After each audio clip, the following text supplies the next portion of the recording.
Good morning, dear students. Today we will do some more questions of exercise 11.2. This is the ninth question of the exercise. We have a top surface of a raised platform which is in the shape of a regular octagon as shown in the figure. Find the area of the octagonal surface. इसका हमें area find out करना है।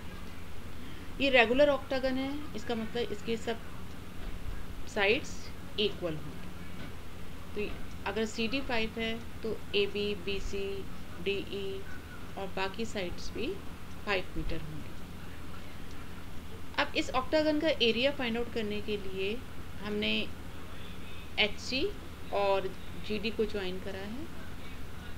इससे ये ऑक्टागनल surface 3 parts में divide हो गई है, जिसमें ABCH और DEFG ये 2 ट्रेपेजियम हैं और HCDG एक रेक्टेंगल है। तो हम तीनों का एरिया निकाल कर ऐड कर देंगे तो हमें ऑक्टागोनल सरफेस का एरिया मिल जाएगा। अब इस ट्रेपेजियम का एरिया फाइंड आउट करने के लिए इसकी पैरेलल साइड्स की लेंथ हमें पता होनी चाहिए। तो ये तो गिवन है 11 मीटर, ये 5 मीटर है, ये भी यहाँ से गिवन है।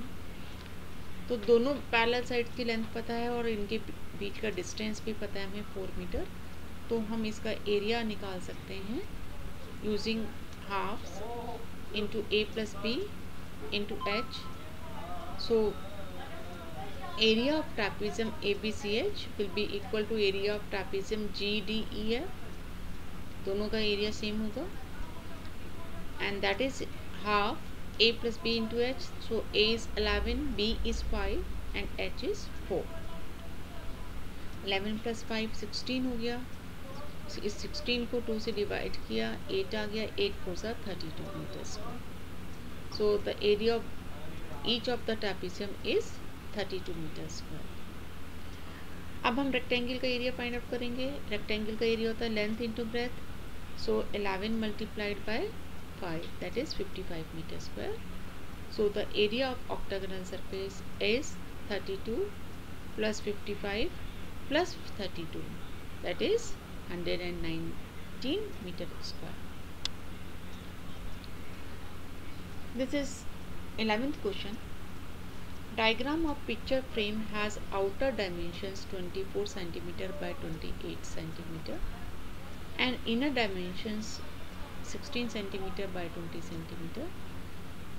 एक पिक्चर फ्रेम है जिसकी बाहर की डायमेंशंस हमें 28 सेंटीमीटर बाय 24 सेंटीमीटर गिवन है और अंदर वाले डायमेंशंस हैं 20 centimetre bye 16 centimetre. Find the area of each section of the frame if the width of each section is same। अगर हर सेक्शन की width सेम है तो हर सेक्शन का एरिया क्या होगा। अब ये जो सेक्शन है ये एक ट्रेपेजियम की शेप में है, ये भी ट्रेपेजियम की शेप में है, लेकिन इन दोनों की डायमेंशंस डिफरेंट है, तो दोनों का अलग अलग हम एरिया फाइंड आउट करेंगे। इसको सपोज हमने H1 माना, तो H1 हाइट हम कैसे निकालेंगे। 28 में से अगर हम 20 को माइनस कर दें, 28 में से 20 को माइनस कर देंगे तो ये और ये हाइट, ये पोर्शन बचेगा, क्योंकि ये पूरा यहाँ से यहाँ तक 28 है और यहाँ से यहाँ तक 20। तो जब इन दोनों को माइनस करेंगे तो ये पार्ट और ये पार्ट बचेगा, मतलब H1 का डबल हो गया।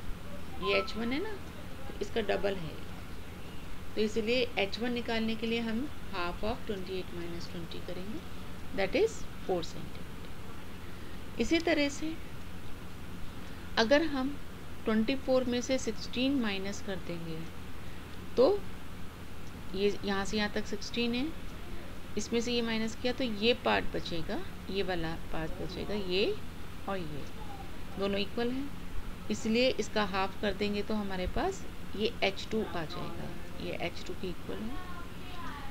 सो H2 is half of 24 minus 16, that is half of 4 centimetre. Now area of trapezium ए, इस ट्रेपीजियम का एरिया क्या होगा?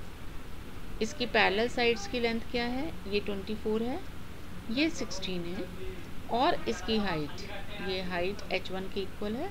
So half of 24 plus 16 into H1 that is 4, so it becomes 80 centimetre square. और जो trapezium ए का area है वही trapezium सी का एरिया होगा। अब ट्रेपीजियम बी का एरिया जब हम फाइंड आउट करेंगे तो इसके लिए पैरेलल साइड्स की लेंथ ये 28 हो गई इसके इक्वल, और ये साइड हमारी इसके इक्वल होगी, that is 20 centimetre. So area of trapezium B is half of 28 plus 20 multiplied by h, that is again 4. So it is 96 centimeter square.